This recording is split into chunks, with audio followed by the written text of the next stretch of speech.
আসসালামু আলাইকুম, স্বাগতম সবাইকে। কুকিং হাউজের আজকের আয়োজনে আপনাদের জন্য নিয়ে এসেছি শবে বরাতে স্পেশাল একটি রেসিপি। তৈরি করব মুগ ডালের বরফি। মুগ ডালের এই হালুয়া বা বরফিটা খেতে অনেক বেশি মজার হয়। আর এই মুগ ডালের হালুয়া বা বরফি তৈরি করাও কিন্তু বেশ সহজ, যে কেউ তৈরি করে নিতে পারবেন এভাবে।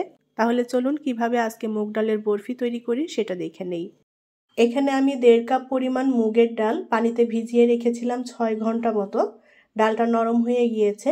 ডাল ভালোভাবে ধুয়ে পরিষ্কার করে নিয়েছি আর পানিটা ঝরিয়ে নিয়েছি ডালের। এখন এই ডাল আমি ব্লেন্ডারে ব্লেন্ড করে নেব, চাইলে শিলপাটায় বেটে নেওয়া যাবে। আমি মুগের ডাল ব্লেন্ডারে ব্লেন্ড করে নিয়েছি একদম মিহি করে।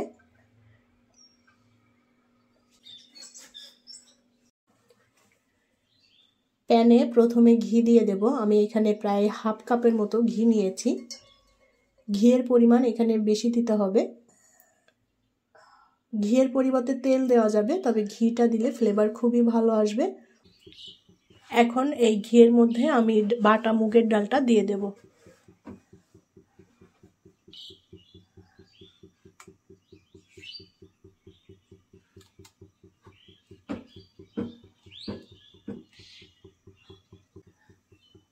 এবার এই ডালটাকে ভালো করে ভেজে নিতে হবে, যেন ডালের কাঁচা গন্ধ না থাকে। ডালটা আগে থেকে সেদ্ধ করে তারপরে এভাবে বেটে নিয়ে হালুয়াটা তৈরি করা যায়, তো আমি সরাসরি কাঁচাটা দিয়ে তারপরে এভাবে ভেজে নিচ্ছি। মুগের ডালের এই হালুয়াটা বিভিন্নভাবেই তৈরি করা যায়, আর যেভাবেই তৈরি হোক খেতে কিন্তু খুবই ভালো লাগে। অল্প আঁচে নেড়ে চেড়ে সুন্দর করে ডালটাকে ভেজে নিতে হবে। অল্প আঁচে একটু সময় নিয়ে এই ডালটাকে ভেজে নিতে হবে। ডালটা যত ভালো ভাজা হবে ডালের এই হালুয়া বা বরফিটা খেতেও মজার হবে।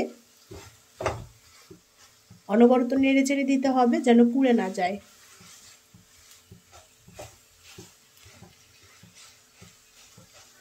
ভাজতে ভাজতে ডালটা এক পর্যায়ে ঝরঝরে হয়ে যাবে। মুগের ডালটা আমি বেশ খানিকটা সময় নিয়ে ভেজে নিয়েছি সুন্দর করে। এরকম ঝরঝরে হয়ে গেছে পানিটা টেনে।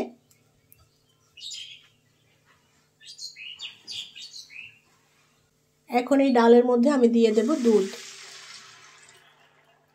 আমি এখানে আধা কেজি পরিমাণ দুধ দিয়ে দিলাম। দুধটা আগে থেকেই জাল করে রেখেছিলাম। খুব ভালো করে নেড়ে চেড়ে মিলিয়ে নেব। ডালটা এখন রান্না করে নিতে হবে দুধের সাথে, যেন কোনো কাঁচা গন্ধ না থাকে। এভাবে একটু অনবরত নেড়ে চেড়ে দিতে হবে, ডালটা দুধের সঙ্গে সুন্দর করে মিশে যাবে।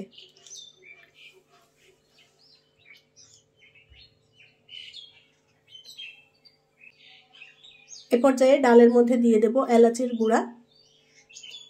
ফ্লেভারটা খুবই ভালো আসবে। চাইলে আস্ত এলাচ দেওয়া যাবে, একটু ফাটিয়ে পরে তুলে ফেলতে হবে। সুন্দর করে মিলিয়ে নিয়ে ডালটাকে এখন রান্না করে নেব। দুধের সাথে ডাল খুব ভালোভাবে মিলিয়ে নিয়েছি।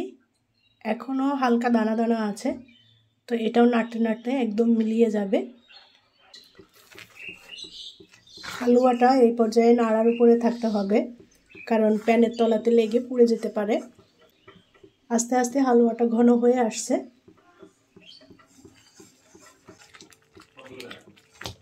হালুয়াটা অনেকটাই ঘন হয়ে গিয়েছে।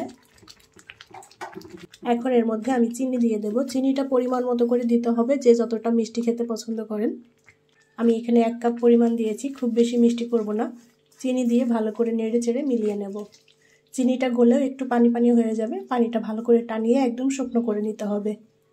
বেশ খানিকটা সময় ধরে জাল দিয়ে আমি হালুয়াটা ঘন করে নিয়েছি। এর থেকে আরও ঘন হয়ে যাবে। এখন এই হালুয়ার মধ্যে আমি একটু জর্দার রং দিয়ে দেব, কালারটা সুন্দর আসার জন্য। এটা টোটালি অপশনাল, কেউ যদি কালার না চান এটা বাদ দেওয়া যাবে। চিমটি পরিমাণ আমি জর্দার রং পানিতে গুলিয়ে নিয়েছি। সুন্দর করে নেড়ে চেড়ে মিলিয়ে নেব।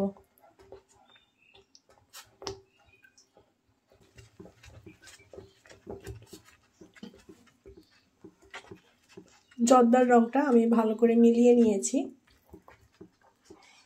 খুব সুন্দর একটা হলুদ কালার হয়েছে। আমি খুব বেশি রং কিন্তু দেইনি।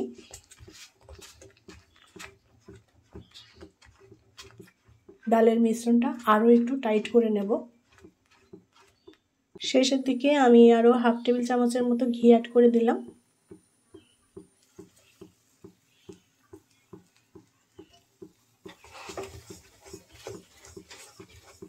ভালো করে মিলিয়ে নিতে হবে ঘিটা।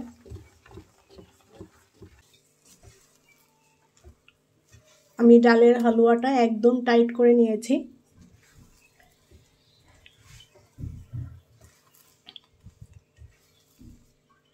বরফি আকারে যদি সেট করতে হয় তাহলে অবশ্যই হালুয়াটাকে এভাবে টাইট করে নিতে হবে, তাহলে বরফিটা খুব সুন্দর হবে।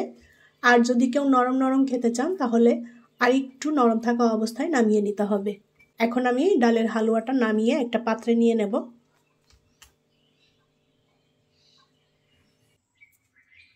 ডালের হালুয়া আমি একটা প্লেটের উপর নামিয়ে একটু ঠান্ডা করে নিয়েছি। ডালের এই বরফিটা আজকে আমি এই পিঠা বানানোর সাসে তৈরি করব। এটা হাত দিয়েও তৈরি করে নেওয়া যাবে অথবা চারকোনা করে পিস পিস করে কেটেও তৈরি করা যাবে। তো আজকে আমি এই পিঠার সাসে বরফিগুলো তৈরি করে নেব, এতে করে দেখতেও সুন্দর লাগবে। এখন এখান থেকে অল্প অল্প করে মিশ্রণ নেব।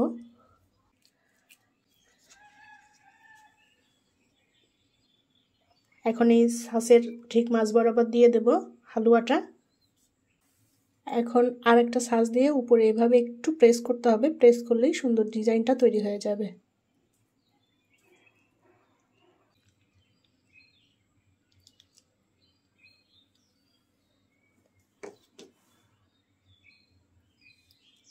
এভাবে আমি ডালের বরফিগুলো বানিয়ে নেব। হাতে একটু ঘি লাগিয়ে নিলে হালুয়াটা আর হাতে লেগে যাবে না। আবারও পরিমাণ মতো করে হালুয়াটা নিয়ে আমি এই বরফিটা তৈরি করে নেব। খুবই সহজ, যে কেউ এভাবে ডালের এই বরফিটা তৈরি করে নিতে পারবেন এই পিঠার সাসে। আর এভাবে যদি কেউ না করতে চান চারকোনা করে ছুরি দিয়ে কেটে কেটেও তৈরি করে নিতে পারেন, এটা যার যার পছন্দ। আমি এভাবে একটু সাঁচে তৈরি করে নিলাম, এতে করে দেখতে আকর্ষণীয় হয়। তা আমি একইভাবে সব বরফিগুলো তৈরি করে নেব। চারপাশের এই অংশটা আমি একটু ছাড়িয়ে দেব, এতে করে বরফিগুলো একটু ছোট ছোট দেখতে হয় আর অনেক কিউট লাগে দেখতে। এটা না ছাড়ালেও হয়, আমি একটু ছাড়িয়ে দিচ্ছি, দেখতে কিন্তু খুবই সুন্দর লাগবে। তৈরি হয়ে গেল শবে বরাত স্পেশাল মুগ ডালের বরফি। অসম্ভব টেস্টি হয় এই মুগ ডালের বরফিটা খেতে। আশা করি আমার আজকের মুগ ডালের বরফি আপনাদের কাছে ভালো লেগেছে। আমার রেসিপিটি যদি আপনাদের ভালো লেগে থাকে লাইক, কমেন্ট এবং শেয়ার করবেন। আর সাথে চ্যানেলটি সাবস্ক্রাইব করার অনুরোধ রইল। পরবর্তী রেসিপি দেখার আমন্ত্রণ জানিয়ে বিদায় নিচ্ছি। আল্লাহ হাফেজ।